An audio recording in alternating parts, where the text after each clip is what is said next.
상상과의 시를 오가는 흥미유발 박학다식 자유음악 과학 토크쇼 다락방의 장풍입니다. 오늘도 이 다락방을 후끈후끈 달궈주실 두 분 모시겠습니다. 김수영 기상캐스터 그리고 장원석 아나운서 같이 하겠습니다. 반갑습니다. 안녕하세요. 반갑습니다. 네.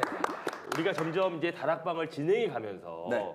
상상력이 정말 많이 커져 있는 것 같고 맞아요. 그렇죠. 네. 우리가 한 살 한 살 더 먹을 때마다 더 오래 살아야 되겠다는 진정과 정말. 의지가 막 생기는 것 같아요. 정말 네. 이게 가능해? 라고 그렇죠. 했던 것들이 맞아요. 가능해진 것들도 있고 그렇죠. 멀지 않은 미래에 가능하다라는 얘기가 많이 나왔기 때문에 저는 이 시간 너무나 놀랍고 네. 정말 재미있는 시간이에요. 그리고 이제 우리가 다락방에서 소재들을 어떤 것들을 이제 한번 해볼까 네. 막 생각을 해보다가 오늘 우리가 우리 김수영 기상캐스터의 초점을 한번 맞춰주자 해가지고 김수영 기상캐스터와 관련된 그런 주제를 하나 선정을 우리가 한번 해봤죠. 네. 그 뭘까요 그게? 저 알 것 같아요. 뭐요? 네. 19세. 19세? 성인들의 이야기. 저 36세 넘었어요. 얘도 많이 됐다. 여자 얘기 아닙니다. 네. 무엇일까요? 뭐 저랑 관련됐다면 날씨 얘기와 그렇죠. 관련이겠죠. 네. 네. 그렇습니다. 오늘 이제 김수현 씨와 가장 관련이 있는 기상캐스터니까 네. 오늘의 주제가 바로 미래 환경입니다. 미래 환경. 네, 이제 우리가 네. 환경을 한번 생각해 봐야 될 때가 된 거죠. 맞아요. 우리가 이제 흥미로운 기사가 하나 있었어요. 기사요. 뭐였냐면 최근 30년 후에 미래의 삶이 지금보다 행복할 것으로 보이는가? 네. 라는 질문에 30년 후의 삶이. 그렇죠. 네, 미래 환경에 대한 긍정적인 대답이 약 20% 정도. 네.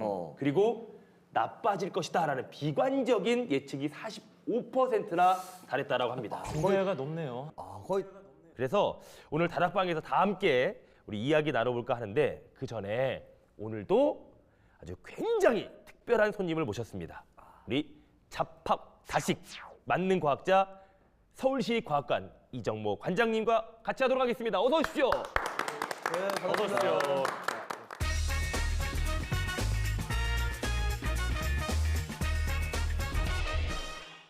자, 오늘의 주제가 이제 드디어 나올 게 나왔는데 이제 미래 환경. 네. 미래 환경에 대해서도 굉장히 하실 말씀이 많으시다 들었습니다. 네. 예, 우리가 환경 걱정 그동안 많이 했죠. 많이 하면서 우리 항상 우리 걱정이 아니라 남의 걱정을 했어요. 우리 후손들을 맞아요, 위해서 우리가 맞아요. 이러면 안 되는데 네네. 그런 식이었는데 지금 보니까 후손 문제가 아니라 이제 우리 문제인 거죠. 우리 닥친 문제인데 이제 남의 걱정이 아니라 우리가 살아남기 위해서 어떻게 해야 될까 진지하게 고민하고 실천할 때가 됐습니다. 그 이야기를 오늘 한번 진지하게 이야기해야 될 것 같습니다. 사실 생각해 보면 지금의 환경 역시 이 과거에는 상상하지 못했던 일들에 의해서 벌어지게 되고 있는 것이 아닐까라는 생각을 하게 됩니다. 네. 다들 한 번쯤은 우리가 환경의 어떤 심각성에 네. 대해서 한 번은 생각해 보았잖아요, 그죠? 네. 일단은 네. 저는 기상캐스터잖아요. 아, 제가 그렇죠. 2011년에 입사를 했을 때만 해도 그 미세먼지에 관심이 지금보다는 적었어요. 미세먼지. 네, 근데 지금은 굉장히 심각합니다. 심각하죠. 작년 봄부터 여름까지만 해도 미세먼지 굉장히 심각했고 네. 또 가을 되자마자 또 이례적인 황사가 찾아오면 그러니까. 계속해서 미세먼지가 공습을 하고 있는 거예요. 네. 중부와 경북에는 미세먼지와 초미세먼지 주의보도 내려져 있고요. 종일 미세먼지 농도가 위험 단계를 유지하겠습니다. 오후까지 중서부와 호남을 중심으로 황사가 나타나겠고 그 밖의 지역에도 한때 미세먼지 농도가 짙게 나타나겠습니다. 그러니까 저도 방송을 하면서도 느껴지지만 방송을 보는 시청자분들도 무서워지는 거예요. 점점 이 미세먼지가. 네. 오늘 황사 색깔의 옷도 입고 오셨는데 황사의 심각성을 몸소 표현하는 이 기상캐스터 점심. 예 그렇다 보니까 이게 가을 봄도 없어진 것 같고 춥다 하면은 더워지고 덥다 맞아요. 하면 추워지고 이게 중간에 환절기 옷이 필요 없는 것 같아요. 옛날에는 봄, 여름, 가을, 겨울이 있었다면 네. 요즘에는 봄, 여름, 가을, 겨울 이렇게 되잖아요. 거의 그런 식이죠. 그럼 관장님이 우리 전문가의 눈으로 보았을 때 우리가 사실 모르고 있는 어떤 가장 심각한 자연환경이 뭐 있을까요? 그러니까 지금까지 지구에는 5차례의 대멸종이 있었습니다. 5차례의 대멸종은 일정한 패턴이 있었어요. 지구의 대기의 산소농도가 높아지고 그 다음에 산소 농도가 훅 떨어져요. 또 하나가 온도가 기온이 5도, 6도가 확 오르든지 확 떨어지는 겁니다. 네. 근데 지금은 대기 산성도는 점점 좀 좋아지고 있고요. 산소 농도는 변화가 없잖아요. 네. 오로지 하나가 그 기온입니다. 온도.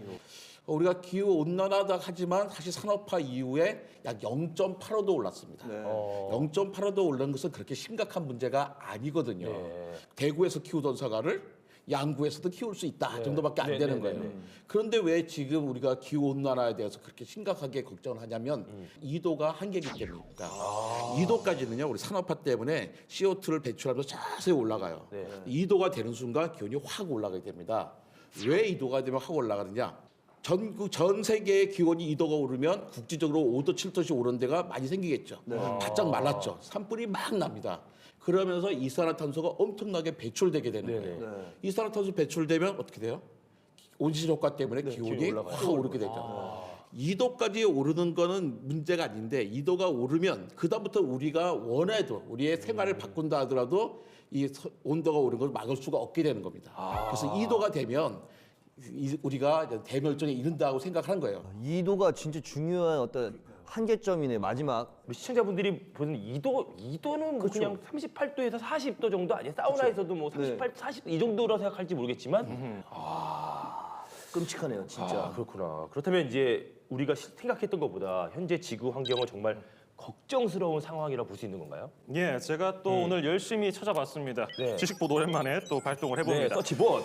세계 자연기금 WWF가 네. 매년 생태 환경 초과해를 선포를 합니다. 이게 뭐냐면은 1년 동안 지구가 우리 인간한테 생태 자원을 어느 정도 할당량을 주는 거예요. 네. 자원을. 근데 이 자원을 인간들이 그냥 막 써버리면 일찍 쓸 수도 있고 그렇죠. 천천히 나눠서 쓰면은 뭐 적당히 배분해 쓸 수도 있는데 이걸 다 써버리는 게 한 40년 정도밖에 안 됐대요. 뭐 3, 4개월 만에 생태 자원을 다 써버리면은 이거 진짜 지구의 자원이 남아나겠는가 이렇게 걱정도 돼요. 예전에는 네. 지구가 만든 자원을 인간이 다 쓰지 않았죠. 네. 지구가 이만큼 만들면 우리는 이만큼만 썼던 거예요. 네. 나머지는 다른 생명체들 썼겠죠. 네네. 그런데 어느 날 우리가 조금씩 많이 쓰다가 1970년대가 되니까 지구가 만든 걸 오로지 인간들이 다 쓰기 시작한 거예요. 그러니까 어떻게 다른 생명체도 사용해야 되잖아요. 그러니까 그때부터 점점 우리가 지구가 만든 것보다는 더 많이 사용하게 됐는데 우리 옛날 쌓아놓은 것들을 사용하고 있는 거죠. 쌓아놓은 것들을 언젠간 고갈이 된다는 얘기네요. 그렇죠. 네. 그러니까 우리가 너무 많이 사용하기 때문인데요. 네. 사피엔스 저자 유발 네, 하라리가 이런 아주 재밌는 이야기를 했어요. 석기 시대 사람들은 하루에 기껏해야 4,000 칼로리를 썼다는 거예요. 4,000 칼로리. 4,000 칼로리 안에는 먹는 거, 자는 거, 그 다음에 자기 도구로 사용하는 거 모든 게 다 포함된 거죠. 근데 현대인들은 특히 뭐 가장 대표적인 네. 사람들, 현대 미국인들은 하루에 자그마치 22만 8천 칼로리를 쓰고 있습니다. 일단 먹는 것도 많아졌어요. 먹는 것도 많아졌고 자동차도 타야 되죠, 네. 스마트폰도 봐야 되죠, 이런 텔레비도 봐야 되잖아요. 그러니까 지금 현대인들은 석기 시대 사람보다 하루에 한 60배만큼 쓰는 거예요. 그러니까 석기 시대 사람이 60명이면 한 두 마을 사람들이에요. 그렇죠. 근데 지금은 한 사람이 석기 시대의 두 마을 사람만큼의 에너지와 자원을 다 쓰고 있다는 얘기죠. 심지어 그때보다 인구가 더 많지 않습니까, 지금? 그러니까 그때는 기껏해야 수십만 명 이하였는데 지금은 75억 명이나 되잖아요. 그렇죠. 그러니까 지구가 감당할 수 없는 지경에 달하고 있는 겁니다. 사실 그 환경 문제는 끊임없이 대두되고 있습니다. 네. 그리고 근데 사실 우리가 모른 척했을 뿐 있잖아요. 사실 우리가 보면 우리가 그냥 흥청망청 막 전기 에너지 쓰고 막 그러는 건데 굉장히 중요성을 알지만 심각성을 알고 있지만 사실 좀 모른 척했던 부분이 좀 있는 것 같아요. 맞아요. 그렇죠. 우리 기후 변화와 환경 오염 등으로 길게는 100년, 짧게는 30년 안에 지구를 떠나야 할지 모른다라는 얘기를 그 세계적인 물리학자 스티븐 호킹이 그런 말을 했다라고 합니다. 네. 자, 그렇다면 우리 30년 뒤에 우리 환경은 어떻게 변해 있을까라는 상상을 한번 해보도록 하는데 네. 30년 후의 환경입니다. 긍정적인 면도 있을 것이고 부정적인 면도 좀 있을 텐데 간판 기상캐스터죠? 아, 그렇습니다. 우리 김수영 기상캐스터가 준비한 게 있다고요? 네, 다락방에서 저의 매력을 제대로 한번 볼 수 있는 시간을 제가 네. 마련해봤습니다. 지금부터 네. 2050년으로 시간 여행 떠나 볼까요, 퓨리 삐! 2050년 1월 3일인 오늘 지구온난화의 영향으로 남극과 북극의 빙하가 녹고 바닷물이 차가워지는 현상이 일어나고 있습니다. 지구 전체가 빙하로 뒤덮이게 될 수 있습니다. 언제라도 대피할 수 있도록 준비 철저히 해주시기 바랍니다. 또 일본 교토에서는 눈 대신 얼음 덩어리 크기의 우박이 내리면서 시민들이 급히 대피하는 일도 벌어졌습니다. 안전사고에도 각별히 유의해 주시기 바랍니다. 뿐만 아니라 태풍의 눈에 휩싸인 뉴욕시는 온도가 초당 10도씩 급락하고 있습니다. 두꺼운 패딩에 목도리와 장갑, 모자까지 착용하시는 등 보온에 신경 써주시기 바랍니다. 지금까지 YTN 다락방의 김수현이었습니다. 야, 다르네. 프로였어, 프로. 야, 이 상대가 꿀이네. 그러니까 장난 아니다. 야, 진짜 신뢰성 있는 네, 목소리네요. 네, 그럼요. 아, 진짜 인정. 장난만 쳐서 그렇지 제대로 하면 장난 아니에요. 그렇다면 관장님, 이 실제 30년 뒤에 인류를 가장 위협하게 될 환경 파괴 이런 것들은 무엇이 있을까요? 가장 문제가 네. 될 부분은 아무래도 심각한 물 부족일 겁니다. 20세기가 석유 분쟁의 시대였다면요. 네네네. 21세기는 물 분쟁의 시대가 될 겁니다. 석유는 네. 신재생 에너지로 어느 정도는 커버가 될 수 있어요. 네네네. 그런데 물은 그 어느 것으로도 대체 가능하지가 않잖아요. 그렇죠. 전 세계 물 수요는 앞으로 14년 안에 거의 55% 정도 증가할 것으로 예상이 되고 있어요. 예. 근데 그때 아마 사용될 수 있는 물은 필요한 물의 60%밖에 없을 거라고 생각하고 있습니다. 그렇게 되다 보면 우리가 먹고 있던 음식 달라지잖아요. 그런데 이렇게 음식물이 바뀌다 보면 우리가 먹을 수 있었던 거, 우리가 키우던 것들이 좀 안 돼서 제가 싫어했던 장풍쌤이셨던 벌레 같은 거를 곤충. 그런 세상이 도래하지 않을까. 그렇죠. 네, 좀 생각하고 있어요. 아무래도 뭐 소나 돼지, 가축 키우려면은 물도 많이 들어갈 테니까 그렇죠, 그렇죠. 벌레, 곤충 식량이 다시 또 대두될 텐데 저는 또 이런 생각을 해봐요.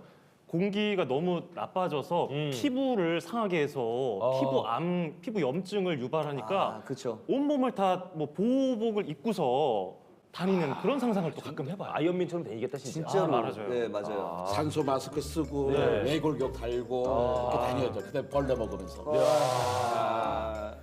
자, 우리 이제 다락방 컨셉이 바로 이제 상상이 곧 현실이 된다라는 것인데 네. 오늘의 상상만큼은 사실 현실이 안 됐으면 좋겠어요. 그러니까요. 오늘 정말 웃고 떠들 얘기가 아니에요, 진짜. 이 가운데 또 이제 마이크로소프트 창업자인 이 빌 게이츠가 네. 2008년 은퇴한 이후에 환경론자로 변신해서 미래 환경 지키기에 앞장서고 있다라고 합니다. 자, 지금 무언가가 뚝뚝 떨어지고 있고요. 네. 기계 공장 설비를 거쳐서 저 마이크로소프트의 창업주 빌 게이츠가 물 한 잔 받더니 시원하게 마십니다. 물을. 그냥 물이라고 와라 이렇게 말을 하는데요. 네. 이게 어떤 물이냐? 그냥 물이 아닙니다. 정수기 통해서 나온 물이겠죠. 깨끗해 보이죠? 깐깐해 보이는데요? 근데 아까 처음에 그 위에서 뚝뚝 떨어지던 거 기억나세요? 네네. 그게 사람의 배설물, 인분입니다. 놀랍죠? 그 인분을 정화시킨 물을 그 부자, 마이크로소프트 부자 빌 게이츠가 마신 거예요. 아니 지금 이게 지금 낸 거 아니야 지금? 깔끔하게 먹어버렸죠. 이게 진짜 아직 뭐 앞으로 먹게 될지도 모르고 저렇게 빌 게이츠가 먹었다는 건 먹을 수 있는 물이라서 먹은 거지만 정말 싫다. 그쵸. 물 아껴야 될 것 같다는 생각이 확 들었어요, 지금. 와. 우주인들이 우주 정거장에서는 저 물 먹잖아요. 맞아요, 진짜요? 맞아요. 물이 없으니까. 근데 우리도 물이 부족하게 되면 뭐 저렇게 먹겠죠. 근데 나쁜 거 아니에요? 괜찮아요. 근데 혹시 선생님 드셔보셨나요? 아니요. 많은데요, 왜? 지금은 많으니까? 지금 많으니까. 근데 정말 다시 한번 저런 걸 통해서라도 아껴야 되겠다는 생각이 드는 게 또 이게 좀 경각심을 가질 수 있을 것 같아요. 그렇죠. 근데 물이 부족하니까 얼마나 심각한지를 단적으로 네. 보여줄 수 있는 그런 영상이 될 수 있을 거예요. 네. 이 물이 미국 시애틀에 있는 자니키 바이오 에너지 회사라는 곳에 옴니 프로세서라는 기계 장치를 통해서 정화된 물입니다. 네. 그 옴니 프로세서, 그 아까 설명드린 것처럼 사람의 배설물, 인분을 정화를 해서 물 그리고 전기 같은 에너지를 생산해낼 수 있는데요. 그 옴니 프로세서를 통해서 10만 명의 배설물을 모으면 물을 8만 리터를 만들 수 있고요. 8만 리터. 네. 그리고 그 전기 에너지를 200kW 이상을 만들 수 있습니다. 이 빌 게이츠가 그냥 저렇게 이벤트성으로 물 한 잔 마시고 말 것이 아니라 네. 진짜 진지하게 빈곤 국가에 유용하게 쓰일 것이라면서 지속적으로 투자를 할 것이라고 이렇게 근데 밝혔어요. 사실 뭐 우리가 느끼기에 인분을 이렇게 걸러서 먹는다 하니까 좀 그렇긴 하지만 굉장히 중요한 어떤 기술 아닙니까? 원래 저런 일은 박테리아들이 하는 건데 그렇죠. 그러니까 박테리아가 해야 될 일을 이제 우리가 하게 되는 거죠. 사실 우리가 어떻게 보면 우리가 이제 몸 밖으로 나왔을 때 먹는 거지 사실 우리가 몸 안에 있는 것도 그렇잖아요. 우리 대장에서도 수분 재흡수하고 그렇죠. 그다음에 콩팥에서도 수분 재흡수하고 우리가 음물하고 오줌물하고 저희가 다 재활용 하고 있잖아요. 사실 우리 몸속에서는. 미리 이렇게 긍정적인 생각을 가져야 돼요. 그렇죠. 우리 다 하고 있어요. 우리 몸속에서. 언젠가 올 수밖에 없는 일이기 때문에 10만 명의 배설물 모으는 것도 일이다. 내가 장풍 때문에 그걸 마셔야 된다니. 그래도 8만 리터라면 사실 우리가 1.5리터 그 생수통을 거의 진짜 몇만 병을 만들어내는 거잖아요. 그렇죠, 그렇죠. 평소 같으면 그냥 버려졌을 그렇죠. 법한 그런 인분을 가지고 그렇게 생산했다는 것이 사실 좀 대단하긴 대단한 예. 것 같아요. 네. 그 거기서 200kW의 뭐 에너지도 얻는다 그랬잖아요. 네. 저 정도면 왜 큰 중형 승용차, 네. 전기 승용차면 한 1000km를 갈 수 있는 양입니다. 제가 어릴 때 시골에 살았는데요. 그때 밖에서 막 뛰어놀다가도 볼일 볼 때는 꼭 집에 가서 보는 거였습니다. 왜냐면 그게 비료로 썼거든요. 저도 썼기 때문에. 할머니네 그 호박 그 키우는 거기서 항상 싸고 그랬어요. 호박잎 예. 떼서 이렇게 닦고. 네, 어렸을 때. 초등학교 때. 예. 또 앞으로도 그렇게 될 거예요.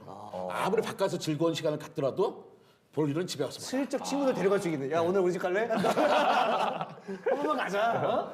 요즘에 전기가 안 들어와. 야, 그랬구나. 자, 이 밖에도 이제 어떤 환경 보호를 위해서 다양한 이 아이디어 상품들이 개발된다고 하는데 또 어떤 것들이 있을까요?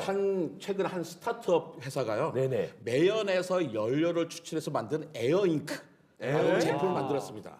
그러니까 특수 제작한 추출기를 자동차 배기구에 장착해요. 그럼 시꺼먼 매연이 그 안에 고이게 되겠죠. 이렇게 모은 매연을 정화 처리해가지고요. 거기서 인체에 해가 없는 물감을 만드는 겁니다. 까맣고 진한 매연 잉크에서부터 멋진 벽화를 그리거나 가방과 운동화를 장식할 수 있는 잉크를 만들 수 있는 거죠. 야, 좋다. 저는 또 그런 거 알고 있어요. 주부들이 여름철에 제일 힘든 거. 음식물 쓰레기, 냄새 장난하잖아요. 이거를 처리해준 제품인데 제라푸드 리사이클러라는 제품인데 이 제품에 넣어요 음식물을. 네. 그래서 말립니다. 말린 다음에 여기다가 코코넛 야자라든지 그리고 베이킹 소다 같은 첨가제를 집어 넣어요. 그리고 나서 24시간 지나면 비료로 바뀝니다. 오. 그리고 요즘에 사실 텃밭 키우는 분들 좀 많이 있잖아요. 네네. 그런 개인 텃밭에 쓸 수 있고 또 그거를 판매도 할 수 있는 거죠. 그리고 지금 뭐 농업 비료 뭐 많이 쓸 수 있기 때문에 음식물이 처리도 되고 냄새도 안 나고 일석이삼조 돈까지 번다면 어마어마한 기술이 되겠죠. 사실 음식물 쓰레기 분쇄하는 기구는 있잖아요. 있죠, 있죠. 그죠? 뭐 말려서 막 하는 거. 저는 냉동실에 넣어놓거든요. 냄새 때문에. 네, 얼렸다가 바로 한 번에 그런 거 좋아하지 냉동실에 그런 거. 아, 우리 집사람이 냉동실에 넣어놨다니까. 먹은 거 아니에요? 뭐지? 아니, 어머, 얘가 진짜 이렇게 1인분씩 딱딱 이렇게 웬일이니? 근데 뭔가 이거 비빔밥이야 뭐야 막 내도 김치찌개 맛도 나고 해가지고 아 그런 거 좀 하지 마 제발. 그 말을 해놓던가 쓰레기라고. 야, 나 진짜 그거 안 먹어봐서 그런지 진짜 저는 그걸 끓였잖아요. 몇 개를 넣어가지고. 충분히 야, 가능성이 이게- 있어요. 정말 재활용이네요. 야, 정말 아니, 그- 야 평소 생활을 이렇게 친환경적으로 네. 사시니까 존경합니다.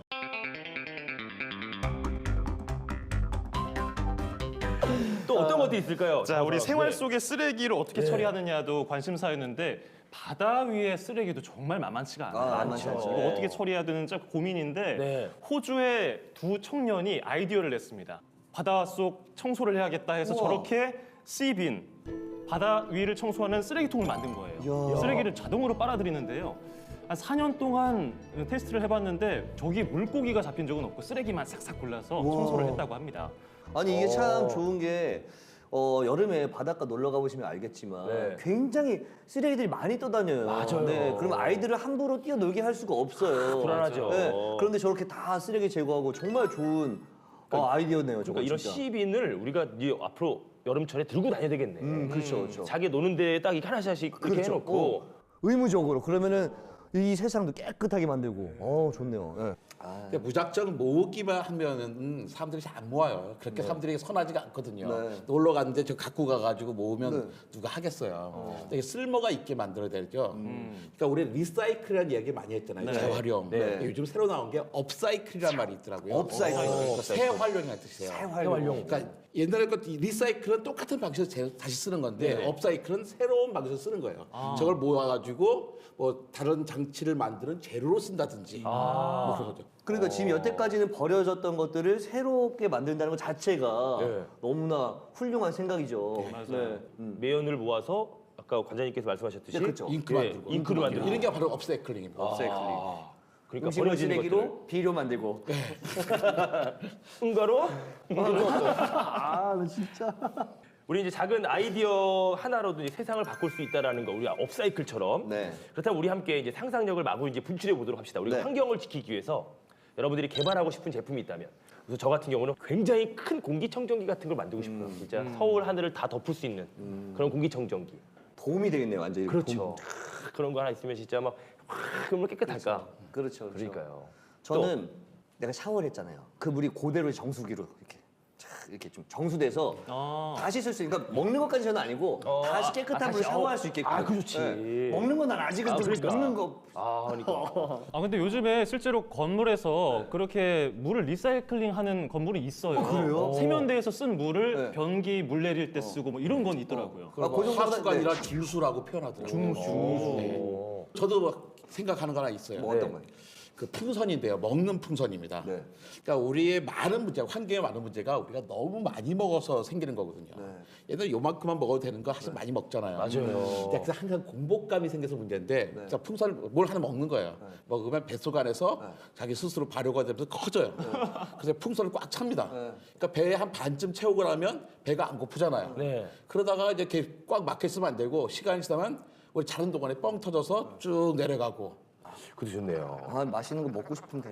아니, 맛있는 거 드세요. 근데 너무 많이 드시면 안 하는 거죠. 그 미래 환경이라는 주제로 이제 이야기를 나누고 있는데 우리 노력해야 될 것, 노력해야 될 부분이 또 있을까? 우리 아까 말했듯이 네. 이 물 부족 국가도 우리나라의 물 부족 국가에 속해 있거든요. 네, 그쵸. 그러다 보니까 사실 물도 좀 아껴 써야 되고 전기도 아껴 써야 되고 이 전략 정신을 조금 더 네. 강조해야 되는 것이 정말 맞을 것 같고요. 또 어떤 것이 있을까요? 유발 하라리가 지적한 게 정말 그 가슴에 다가오는데요. 네. 옛날에 4,000칼로리로 살던 사람이 22만 8,000칼로리로 쓰고 있단 말이에요. 네. 거기다 지구의 인간의 생물량은 엄청나게 많아졌죠. 네. 그렇다고 우리가 인간 수를 좀 줄이자 이럴 수가 없는 거잖아요. 그렇죠. 같이 살아야 되는데 방법을 하는 것밖에 없는 것 같아요. 아무리 새로운 기술이 나오고 처리 기술이 나와도요. 일단 조금 먹고 조금 사용하는 수밖에 없어요. 근데 그게 안 되면 방법이 없는 거죠. 맞아요. 어떻게 우리라고 영원히 계속 살겠어요. 인간도 언젠간 사라질 수밖에 없겠지만 호모 사피엔스가 등장한 지 이제 겨우 20만 년밖에 안 됐는데 네. 그래서 좀 더 살아야 되잖아요. 그러니까 우리가 살기 위해서라도 다른 생명체들과 어울려서 먹이금을 촘촘하게 유지해야 되는 거죠. 그러니까 우리가 어떤 생명체들이 멸종된다 할 때 되게 가슴 아파하잖아요. 그렇죠. 근데 그 가슴 아파할 때 좀 솔직해질 필요가 있어요. 이제는요. 제가 살아서 슬픈 게 아니라 저 도롱뇽이 살아서 슬픈 게 아니라 도롱뇽이 사라짐으로 해서 먹이 그물이 느슨해지고 그러다 보면 우리까지 살아날 수가 없게 된다. 그렇죠. 그러니까 저 도롱뇽이 불쌍해서가 아니라 우리가 살아남기 위해서라도 다른 생명체들과 같이 살아보자. 그러려면 가장 먼저 해야 되는 게 조금 먹고 조금 사용해야 된다.밖에 없는 것 같아요. 사람들이 보면은 그냥 막 시원하게 떼고 정말 따뜻하게 하고 그냥 우리 세대로 끝이 나는 것처럼 네. 그렇게 막 에너지를 막 쓰고 있는데 사실 우리가 좀 이제 아까 관장님께서 말씀하셨듯이 여러 생물들과 같이 살아야 되고 네. 그리고 우리가 좀 더 오래 살기 위해서는 전략해야 되고 그리고 좀 더 아껴 써야 되는 것이 네. 맞는 것 같습니다. 네. 저도 무엇일까요? 환경 하면은 주로 쓰는 인용구가 지속 가능한 발전이잖아요. 네. 뭐 복잡한 거 생각할 필요 없이 오늘부터 저는 집에서 소변을 한 2번, 3번 본 다음에 네. 모았다가 버리려고요. 우리한테 네. 진짜 필요한 건요. 요강입니다. 요강. 그 원서 씨 더 요강. 나갔네요. 야. 요강 도입해야 돼요. 요강 물 내릴 수밖에 없잖아요. 네. 냄새 나는데 네. 우리 한번 나쁜 거 아니다. 네. 요강 모아놓고 그대로 한꺼번에 버리고. 요강이 진짜 나쁜 게 아닌데 저 어렸을 때 요강 써보셨어요 혹시 원석 씨? 저는 보기만 했어요. 아, 저는 써봤거든요. 할머니 네. 댁에 살았기 때문에. 저도 써봤죠, 저도. 밤에 불 꺼졌을 때 건너찬 적 있어요 없어요? 그거 이렇게 모든 하면서 사람이 다 해본 거예요. 손 넣어봤죠 다. 한 번씩 넣어보고. 입을 다 젖고. 빗소리인지 알고 비 온다. 할머니가 나야. 그랬던 적도 있고. 요강 한번 좀 활기차게 팔아봐야겠네요. 네. 아 좋다. 그리고 또 세수대야도 필요해요. 요즘은 그냥 맞아요. 흐르는 맞아요. 물에 이렇게만 하잖아요. 그죠. 사실 대야도 필요하고. 맞아. 그래요 진짜. 그러니까 과거에 썼던 것들이 꼭 다 안 좋은 게 아니라 이렇게 그렇죠. 보면 오히려 더 친환경적인 것들이 많은 것 같아요. 많은 것 같아요. 우리는 저절로 과거 시대의 삶으로 돌아갈 수밖에 없을 것 같아요. 아 그렇구나.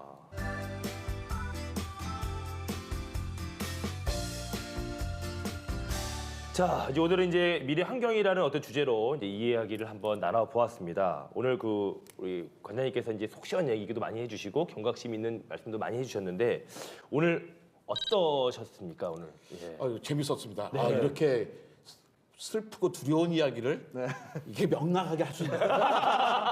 예. 저희가 뭐 가진 게 밝은 것밖에 없어요. 예. 그래도 다시 한번 강조를 하자면 네. 우리의 환경의 문제는 미래의 우리 후손들의 문제가 아니다. 네. 남의 걱정이 아니라 바로 우리가 살아있을 때의 문제고 우리의 문제이기 때문에 지금까지와는 다른 자세로 접해야겠다. 이런 것을 다시 한번 말씀드리고 싶습니다. 사실 우리가 지금 이제 알고 있다면 지금부터 우리가 다 노력해야 되고 우리가 이렇게 될 거라고 예측을 하고 있다면 안 되도록 하는 것이 사실 지금 우리의 역할인 것 같죠. 네. 네네. 근데 사실 과거에는 이 당장 먹고 살기가 급급하고 생존하는 게 삶의 목표였던 시대였습니다. 그런데 지금은 어떤 인간 혁명이 중심이 되는 어떤 4차 혁명 시대가 도래했죠. 예. 이제 인간이 나서서 지구와 자연 그리고 미래를 이제 생각하는 실천이 필요한 때라는 것입니다. 당장 오늘부터 우리 사용하는 일회용품, 그 쓰레기 이런 것들 한번 줄여보는 것 좀 어떨까요? 흥미진진한 상상관실로 오가는 시간 다락방은 다음 주에도 계속 이어지도록 하겠습니다. 다락방! 수고하셨습니다. 그렇습니다. 오랜만에 TV 켜는 줄 알았어요. 그러니까요. 오랜만에 근데 저 멋있었어. 원석 나중에 원석 씨 매력도 한번 봐야 돼요. 목소리 진짜 좋거든요. 예. 자본주의 목소리 한번 들려드려요. 롱코트 사러 갈 뻔했어. 진짜로. 지금 니트 준비하려고 했죠. 남자들이 다 보면 전부 다 이렇게 남편들이 서가지고 집에서 해놓은 재활용을 전부 다 그냥 여기 털고 그냥 여기 털고 그냥 이렇게 하더라고요. 느낌으로 보내시는구나. 그 느낌대로. 이게 99명이 잘 해놔도 그러니까요. 한 명이 맘대로 버리면 다시 처음부터 다시 해야 된다. 여기 있네 그 범인. 아유.